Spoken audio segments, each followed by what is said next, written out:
Hello friends, आप सभी का स्वागत है आज के इस वीडियो में। आज हम इस वीडियो में सीखेंगे क्लास 12 की फिजिक्स का एक बहुत ही शानदार डेरिवेशन जो बोर्ड परीक्षा की दृष्टि से बहुत ही इम्पॉर्टेंट है और ये अक्सर हर वर्ष पूछा जाने वाला प्रश्न है। ठीक है, तो इसका नाम है अवतल गोलीय पृष्ठ द्वारा अपवर्तन का सूत्र। ठीक है, तो यहाँ पर हम सबसे पहले क्या करेंगे, एक अवतल गोलीय पृष्ठ बनाएंगे।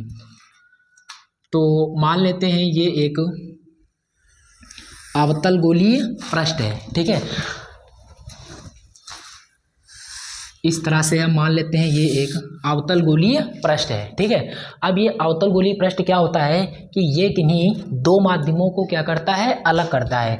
तो हम मान लेते हैं इसके इधर माध्यम में क्या है, वायु है, और उसके उधर माध्यम में क्या है, कांच है। ठीक है, तो जहाँ पर देखिए इधर हम मान लेते हैं ये क्या है, इधर के ये है वायु। ठीक है, और जहाँ पर वायु होती है उसको बोला जाता है विरल माध्यम। क्या कहते हैं, विरल माध्यम। ठीक है, और इसके हम दूसरे तरफ मान लेते हैं यहाँ पर क्या है, कांच है। तो हमने इधर की ओर क्या ले लिया, कांच ले लिया, और जहाँ पर कांच होता है उसको कहते हैं सघन माध्यम। तो ये हो जाएगा सघन माध्यम।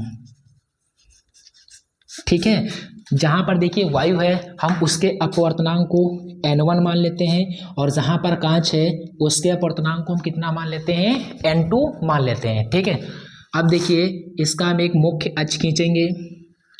तो ये हमने एक मान लिया, ये इसका क्या है, एक मुख्य अक्ष है, और यहाँ पर ये जो बिंदु P होता है इसको हम लोग क्या कहते हैं, अवतल गोलीय पृष्ठ का ध्रुव हो जाएगा। ठीक है, अब इसमें क्या होता है कि किसी वस्तु को, ठीक है, इसके अक्ष पर क्या किया जाता है, रखा जाता है, और वो जो वस्तु होती है वो एक बिंदु आकार की वस्तु होती है। ठीक है, तो हम क्या करते हैं, इस अवतल गोलीय पृष्ठ के मुख्य अक्ष पर हमने मान लिया यहाँ पर एक बिंदु आकार की वस्तु स्थित है, और इसका हमने नाम क्या दे दिया, ओ दे दिया। ठीक है, अब इससे क्या होगा कि एक चलने वाली जो प्रकाश की किरण होगी वो मुख्य अक्ष पर जाएगी, और हमने मान लिया ये एक प्रकाश की किरण है जो इसके मुख्य अक्ष पर जाती है।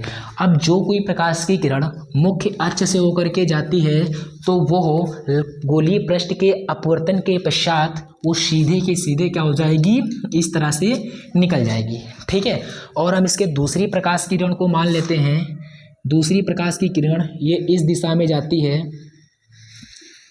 ओ, इस वाले बिंदु को हम मान लेते हैं R। ठीक है, तो दूसरी जो प्रकाश की किरण है वो O से R दिशा में जाती है। ठीक है, अब ये देखिए प्रकाश की किरण क्या है कि एक माध्यम से दूसरे माध्यम में जा रही है, मतलब वायु से कांच में जा रही है। तो जब कोई प्रकाश की किरण वायु से कांच में जाती है तो क्या होता है, अपवर्तन के कारण क्या होता है, वो अभिलंब की ओर झुक जाती है। ठीक है, तो यहाँ पर देखिए सबसे पहले हम क्या करेंगे, इस बिंदु से होते हुए हम क्या करेंगे, अभिलंब को खींचेंगे। अब यहाँ पर देखिए अवतल गोलीय पृष्ठ में जो अभिलंब यहाँ पर डाला जाएगा वो सदैव क्या होता है, इसके वक्रता केंद्र C से होगा। तो हमने मान लिया ये इसका वक्रता केंद्र C है, और वक्रता केंद्र C से हम एक क्या खींचेंगे, अभिलंब खींचेंगे जो इस प्रकार से है। ये हमने क्या खींच दिया, एक अभिलंब खींच दिया। ठीक है, अब ये प्रकाश की किरण देखिए विरल माध्यम से सघन माध्यम में जा रही है। तो जब कोई प्रकाश की किरण विरल माध्यम से सघन माध्यम में जाती है तो अभिलंब की ओर क्या हो जाती है, झुक जाती है। तो इसको जाना चाहिए था सीधा, लेकिन ये सीधा ना जा करके ये अभिलंब की ओर हल्का इस तरह से क्या हो जाएगी, झुक जाएगी। ठीक है, अब अगर हम इस झुकी हुई प्रकाश की किरण को पीछे की ओर हम क्या करें, बढ़ाएं, तो ये प्रकाश की किरण इस तरह से बिंदु I पर क्या होगी, मिलती हुई प्रतीत होगी, और ये प्रकाश की किरण जिस बिंदु पर मिलती हुई प्रतीत होगी वहीं पर इस बिंदु वस्तु का एक आभासीय प्रतिबिंब प्राप्त होगा, और ये प्रतिबिंब कहाँ पर बनना है, I पर बनना है। ठीक है, अब देखिए हम क्या करते हैं, मान लेते हैं इस बिंदु से इस पृष्ठ के जो दूरी है वो कितनी होती है, बिंदु वस्तु से दूरी हमने मान लिया U है। ठीक है, अब ये देखिए हमने माइनस का क्यों लिया है, क्योंकि ये पृष्ठ के इधर साइड में है, तो इधर की सभी दूरियां मतलब बाएं तरफ की सभी दूरियां वो सारी की सारी क्या होती हैं, ऋणात्मक ली जाती हैं, और पृष्ठ के दाएं तरफ की सभी दूरियां कहाँ मिल जाती हैं, प्लस में ली जाती है, और बाएं तरफ की सभी दूरियां माइनस में, दाएं तरफ की सभी दूरियां प्लस में। ठीक है, तो ये काहे का होगा, माइनस में होगा।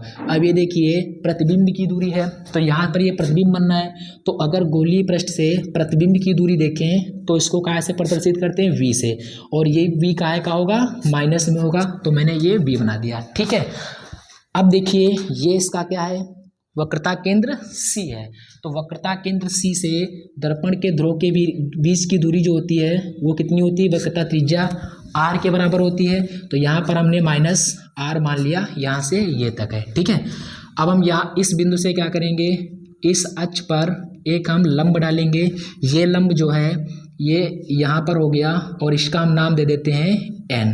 ठीक है, ये हमने n नाम दे दिया, r से लेकर के n तक, और r से n तक की हम दूरी मान लेते हैं यहाँ पर h है। ठीक है, उम्मीद करते होंगे आप सभी को ये जो चित्र है समझ में आया होगा। ठीक है, अब यहाँ पर एक चीज़ और देखेंगे, देखिए ये इसका मुख्य अक्ष है और ये प्रकाश की किरण है, हम इन दोनों के बीच बनने वाले कोण को मान लेते हैं यहाँ पर ये अल्फा है। ठीक है, इस प्रतिबिंब के किरण से हम मान लेते हैं ये कोण कितना है, बीटा है, और यहाँ पर ये कोण हम मान लेते हैं कितना है, गामा है। ठीक है, तो ये हमारा चित्र बनकर के क्या हो गया, कंप्लीट हो गया। उम्मीद करते होंगे आप सभी को ये चित्र समझ में आया होगा। ठीक है, अब क्या होता है, फिजिक्स का ये रूल होता है कि अगर कोई भी चित्र बनाए हो तो उसके बारे में थोड़ा बहुत लिखना पड़ता है। तो यहाँ पर आप लोग क्या लिखोगे, हम बोल देते हैं, आप लोग लिख लेना, क्या लिखना है कि सबसे पहले मानेंगे, माना एक अवतल गोलीय पृष्ठ है। ठीक है, क्या कहेंगे कि माना एक अवतल गोलीय पृष्ठ है जिसका ध्रुव P वक्रता केंद्र C है। ठीक है, अब क्या लिखना है उसके बाद में कि अवतल गोलीय पृष्ठ के मुख्य अक्ष पर, क्या कहेंगे कि अवतल गोलीय पृष्ठ के मुख्य अक्ष पर कोई बिंदु आकार की वस्तु O स्थित है जिसका आभासी प्रतिबिंब I बनता है। शॉर्ट में आपको इतना लिख देना है बस। ठीक है, अब देखिए सबसे पहले अगर हम इस चित्र में देखें इसके डेरिवेशन के लिए, तो क्या है, सबसे पहले देखो मुझे एक त्रिभुज दिख रहा है, कौन सा त्रिभुज है, ORC। ठीक है, इस त्रिभुज में एक चीज अभी चित्र में और रही है, वो क्या है देखना, ये आपतित किरण है और ये हमने क्या डाला था, अभिलंब। तो आपतित किरण तथा अभिलंब इन दोनों के बीच में ये जो बना हुआ कोण होगा यहाँ से लेकर के यहाँ तक। ठीक है, आपतित किरण तथा अभिलंब इन दोनों के बीच में बना कोण क्या होता है, आपतन कोण होता है, और आपतन कोण को हम लोग काहे से प्रदर्शित करते हैं, I से। तो ये वाला जो टोटल कोण होगा ये हो जाएगा आपतन कोण I के बराबर। ठीक है, ये देखिए मान लेते हैं अपवर्तित किरण है और ये अभिलंब, अपवर्तित किरण तथा अभिलंब के बीच में बना कोण ये होता है अपवर्तन कोण, जिसको हम R मान लेते हैं। ठीक है, अब देखते हैं यहाँ पर सबसे पहले हमने क्या कहा था, एक त्रिभुज दिख रहा है जिसका नाम है ORC। ठीक है, इस त्रिभुज को सबसे पहले हम यहाँ पर लिखिए, तो यहाँ पर लिखेंगे त्रिभुज ORC में। ठीक है, इस त्रिभुज में क्या है, देखिए कि ये जो गामा कोण है ये त्रिभुज से कहाँ बनना है, बाहर की ओर बनना है। ठीक है, अगर किसी भी त्रिभुज का एक कोण बाहर की ओर बनता है तो उस कोण को क्या बोलते हैं, बहिष्कोण बोलते हैं। ये देखिए त्रिभुज को अगर हम यहाँ पर लें तो ये त्रिभुज जो है हमें कुछ इस प्रकार से नजर आ रहा है, ये वाला कोण क्या बनना है, गामा बनना है। ठीक है, अब अगर किसी भी त्रिभुज का एक कोण बहिष्कोण है तो वहां पर रूल क्या होता है कि उसके सम्मुख कोण, इसके सम्मुख यहाँ पर ये होगा और इसके सम्मुख यहाँ पर ये होगा, उसके सम्मुख कोणों के योगफल के क्या होता है, बराबर होता है। तो गामा अगर हम इसको A मान लें और इसको क्या मान लें, B मान लें, तो यहाँ से जो गामा का मान होगा वो A प्लस B दोनों के योगफल के क्या होगा, बराबर होगा। तो इसी रूल को हम यहाँ पर अप्लाई करेंगे, तो यहाँ पर लिखेंगे क्या कि त्रिभुज ORC में ये जो गामा कोण है वो कैसा है, बहिष्कोण है। तो में गामा कोण बहिष्कोण है, बहिष्कोण है। ठीक है, तो यहाँ पर ये हो जाएगा गामा बराबर, इसके सम्मुख देखिए कौन कौन बनना है, इसके सम्मुख ये बनना है अल्फा और ये ऊपर की ओर कितना बनना है, I बनना है। तो ये हो जाएगा एल्फा प्लस में कितना आई के, ठीक है। यहाँ से हम आई के मान को निकालेंगे तो ये अल्फा इधर चला आएगा तो ये प्लस का इधर आने पर माइनस का होगा, तो मुझे आई बराबर यहाँ से मिलेगा गामा, ये प्लस का इधर भेजा जाएगा तो माइनस का कितना होगा अल्फा। इसको हम समीकरण कितना मान लेते हैं, फर्स्ट मान लेते हैं, ठीक है। उसी प्रकार यहाँ पर देखिए एक और मुझे त्रिभुज दिख रहा है जिसका नाम है IRC, ठीक है। ये देखिए ध्यान से IRC, इस वाले त्रिभुज में भी ये जो गामा कोण है ये क्या है, बहिष्कोण है। तो यहाँ पर लिखेंगे त्रिभुज IRC में गामा बहिष्कोण है, बहिष्कोण है, ठीक है। अगर इसमें बहिष्कोण हो गया तो वही रूल लगाएंगे जो मैंने यहाँ पर लगाया सेम वहीं पर। तो इसका देखिए ये गामा बहिष्कोण है तो इसके सम्मुख कोण इस त्रिभुज में कौन है, ये बीटा है और ये प्लस में कितना है आर है। तो यहाँ से ये हो जाएगा गामा बराबर बीटा और प्लस में कितना आर, ये हो गया प्लस में कितना आर, ठीक है। यहाँ से हम आर के मान को निकालेंगे तो ये प्लस का इधर आने पर माइनस का हो जाएगा तो आर बराबर मिलेगा गामा, ये प्लस का इधर चला आएगा तो माइनस में बीटा। समीकरण नंबर कितना हमने इसको मान लिया, 2 मान लिया, ठीक है। अब हम यहाँ पर किसका नियम लगाएंगे, स्नेल के नियम को लगाएंगे, ठीक है। तो स्नेल का नियम क्या होता है, तो यहाँ पर लिखेंगे स्नेल नियम से, स्नेल नियम से, ठीक है। स्नेल का नियम क्या होता है, पहले माध्यम के सापेक्ष दूसरे माध्यम में हम जा रहे हैं ना, तो पहले माध्यम के सापेक्ष दूसरे माध्यम का जो अपवर्तनांक होगा वो हो जाएगा n बराबर, ये हो जाएगा n2 बटे में कितना n1 बराबर होता है ये साइन आई बटे में कितना होता है साइन आर। ये क्या होता है, स्नेल का नियम होता है। यहाँ पर इसका मतलब हो गया पहले माध्यम के सापेक्ष दूसरे माध्यम का अपवर्तनांक, क्योंकि यहाँ पर देखिए हम पहले माध्यम से दूसरे माध्यम में जा रहे हैं ना, तो पहले माध्यम के सापेक्ष दूसरे माध्यम का अपवर्तनांक होगा वो n बराबर n2 बटे n1 बराबर होगा साइन आई बटे में साइन आर के, ठीक है। तो यहाँ पर अब देखिए ये जो है आई और आर, ठीक है, ये आपतन कोण आई और ये अपवर्तन कोण आर, ये दोनों अति सूक्ष्म कोण हैं, ठीक है।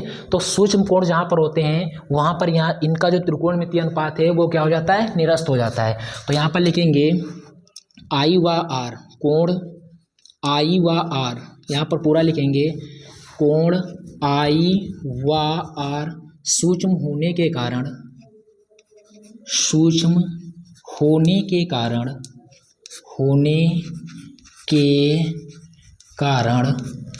त्रिकोणमितीय अनुपात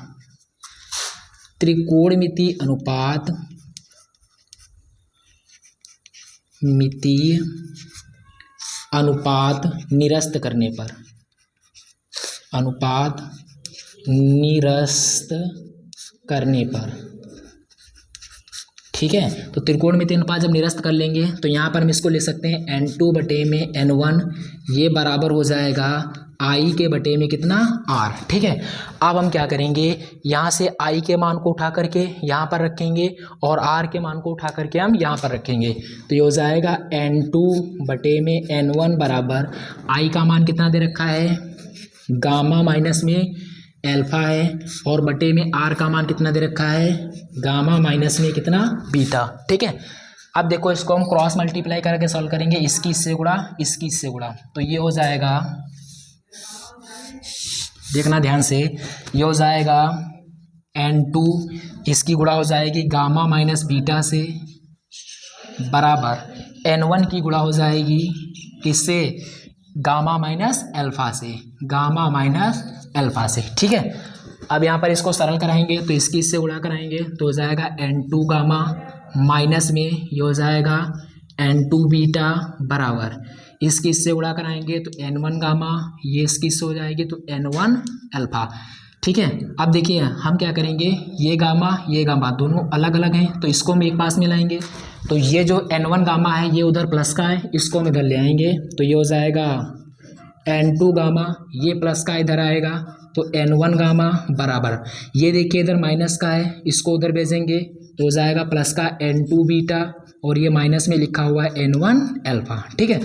इन दोनों में से हम क्या करेंगे, गामा कॉमन ले लेंगे, तो गामा मैंने कॉमन ले लिया, तो हो जाएगा N2 माइनस N1 बराबर, ये हो जाएगा N2 बीटा माइनस में N1 अल्फा। ठीक है, इसको क्या करते हैं, समीकरण नंबर 3 मान लेते हैं। ठीक है, अब हम क्या करेंगे, इस चित्र के जरिए से अल्फा बीटा गामा के क्या करेंगे, मान निकालेंगे।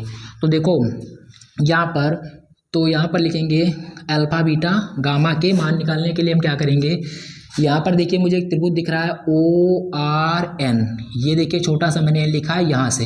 तो इस त्रिभुज में सबसे पहले हम किसका मान निकालेंगे, अल्फा का मान निकालेंगे। ठीक है, तो यहाँ पर अल्फा का जो होगा वो किसके बराबर होगा, देखना ध्यान से, अल्फा जो होगा वो लगभग 10 अल्फा के क्या होगा, बराबर होगा। क्यों, क्योंकि यहाँ पर ये अति सूक्ष्म कोण है, जब ये सूक्ष्म कोण है तो अल्फा भी क्या होगा, सूक्ष्म कोण होगा। तो हम कह सकते हैं अल्फा जो होगा वो लगभग 10 अल्फा के क्या होगा, बराबर होगा। और 10 अल्फा बराबर सूत्र क्या होता है, लंब बटे आधार। तो लंब बटे आधार में सबसे पहले हम त्रिभुज में लगाएंगे ORN। तो इस त्रिभुज में देखें तो लंब क्या होगा, यहाँ से यहाँ तक ये H होगा, आधार यहाँ से यहाँ तक कितना मैंने माना, माइनस में U। तो हो जाएगा लंब बटे आधार, लंब है H और बटे में आधार होगा यहाँ से यहाँ तक कितना, माइनस में कितना U। इसको हम और लिख सकते हैं, माइनस ऊपर ले जाएं तो माइनस H बटा कितना हो गया, U। इसी प्रकार बीटा बराबर निकालेंगे, तो इसी प्रकार बीटा भी लगभग 10 बीटा के बराबर होगा। और ये सूत्र हो जाएगा, बीटा देखिए यहाँ पर बनना है तो यहाँ से यहाँ तक ये आधार होगा, ये इसका क्या होगी, ऊंचाई होगी। तो लंब कितना हो गया, H होगा, और इसका आधार कितना होगा, माइनस में V होगा। ये बराबर हो जाएगा, इस माइनस को हम ऊपर लिख सकते हैं, तो माइनस में H अपॉन में कितना, V। ठीक इसी प्रकार इस गामा को निकालेंगे, तो ये हो जाएगा गामा, ये लगभग 10 गामा के क्या होगा, बराबर होगा। तो गामा के सामने ये लंब हो गया, ये आधार, तो कितना हो जाएगा, लंब है H और बटे में आधार यहाँ से यहाँ तक मैंने कितना माना है, R। तो ये हो जाएगा कितना, माइनस का R। तो इसको हम लिख सकते हैं माइनस में H बटे में कितना, R। ठीक है, अब क्या करेंगे, अल्फा बीटा गामा, इस अल्फा बीटा गामा के मान समीकरण 3 में रखने पर, तो यहाँ पर लिखेंगे अल्फा कॉमा बीटा तथा गामा के मान समीकरण 3 में रखने पर। ठीक है, तो यहाँ पर कितना हो जाएगा, गामा दिया हुआ है, गामा का मान है माइनस के H बटे R। तो यहाँ पर हम लिखते हैं, हो जाएगा माइनस में H बटे R ब्रैकेट में N2 माइनस N1, तो N2 माइनस में N1 बराबर N2 इंटू बीटा, बीटा का मान कितना है, माइनस में H अपॉन V। तो ये हो जाएगा N2 बीटा की जगह पर है माइनस में H अपॉन में V। फिर देखिए माइनस का चिन्ह लगा है, माइनस का चिन्ह लगा लेंगे, N1 लिखा है, N1 गुणे में अल्फा, अल्फा का मान है माइनस में H upon U, H upon U। ये हो जाएगा माइनस में H बटा R ब्रैकेट में N2 माइनस में N1 बराबर, देखिए यहाँ पर माइनस H है, यहाँ पर माइनस H है, दोनों में से माइनस के H को क्या ले लेंगे, कॉमन। तो माइनस का H हो गया कॉमन, तो बचेगा N2 बटा V माइनस ये बचेगा N1 बटे में कितना, U। ये देखिए माइनस से माइनस कट जाएगा, H से H कट जाएगा, तो यहाँ पर मुझे मिल जाएगा N2 माइनस N1 के बटे में R बराबर, ये हो जाएगा N2 बटा V माइनस N1 बटा में कितना, U। ये हो गया कब, जब दोनों माध्यमों के अपवर्तनांक क्या हो, अलग अलग हो। तो सूत्र हो जाएगा N2 माइनस N1 बटे R बराबर N2 बटा V माइनस N1 बटा U। अगर दोनों माध्यमों का अपवर्तनांक 1 दे दे तो उसके लिए हम क्या करेंगे, यहाँ पर देखिए हम इसको थोड़ा हटा देते हैं, तो यहाँ पर देखिए हम इसको थोड़ा हटा देते हैं, रफ कर देते हैं, तो यहाँ पर ये हो जाएगा दोनों। उसके लिए हम क्या करेंगे, अगर दोनों माध्यमों का अपवर्तनांक 1 हो तो उसके लिए हम क्या करेंगे, दोनों पक्षों में N1 से हम क्या कर देंगे, भाग। तो यहाँ पर लिखेंगे दोनों पक्षों में N1 से भाग देने पर।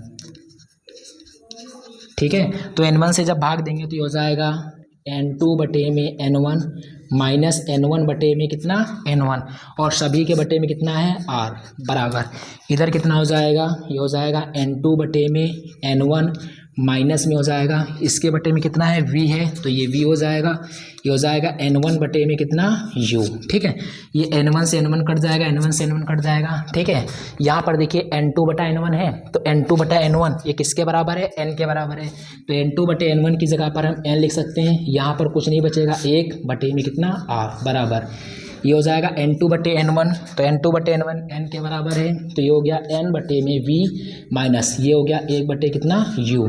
ये हो जाएगा जब दोनों माध्यमों का अपूर्णांक 1 हो तो उसके लिए ये फार्मूला। ठीक है, उम्मीद करते होंगे आप सभी को ये डेरिवेशन अच्छे से समझ में आया होगा। अगर आपको ये वीडियो पसंद आए तो अपनी अपनी राय कमेंट में अवश्य दें। ठीक है, जय हिंद, जय भारत, मिलते हैं इसके बाद एक नए वीडियो के साथ।